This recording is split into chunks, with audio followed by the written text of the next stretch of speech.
Lorsque votre état de santé se détériore, il est important de discuter avec vos proches de vos volontés et désirs face à des sujets importants. Voici quelques sujets à considérer pour la planification de votre avenir. Le mandat d'inaptitude. Si un jour, vous n'êtes plus apte à vous occuper de votre personne ou de vos biens, qui le fera? Si vous êtes une personne à risque ou venez d'être diagnostiqué, il est très important que vous complétiez le plus tôt possible un mandat d'inaptitude. Celui-ci permet de choisir qui s'occupera de vous quand l'inaptitude surviendra. Il est préférable de ne pas attendre, car les premiers signes de la maladie peuvent altérer votre jugement et vous pourriez résister à faire ces démarches, ce qui vous causerait des problèmes ainsi qu'à vos proches. Si vous devenez inapte et qu'aucun mandat d'inaptitude n'a été signé, vos proches devront ouvrir un régime de protection où la curatelle publique sera nommée pour vous représenter. Le mandat peut être rédigé soi-même ou se faire devant un notaire. Il ne sera valide que lorsque vous serez reconnu inapte et qu'il sera homologué. Vous pouvez obtenir un formulaire de mandat d'inaptitude dans les CLSC ou auprès du curateur public, soit à son bureau ou sur Internet. La procuration.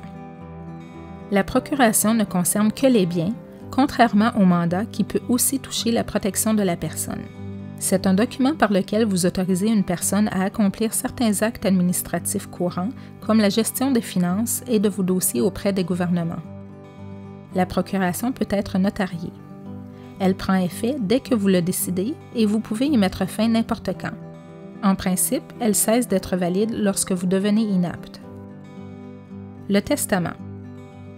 Le testament est un document juridique dans lequel vous prévoyez qui héritera de vos biens et la part qui reviendra à chacun. Il contient vos volontés qui prendront effet seulement après votre décès. Vous pouvez faire votre testament sous l'une des 3 formes suivantes: holographe, devant témoin ou notarié. Pour plus de détails, vous pouvez consulter le site du ministère de la Justice. Le testament de vie biologique.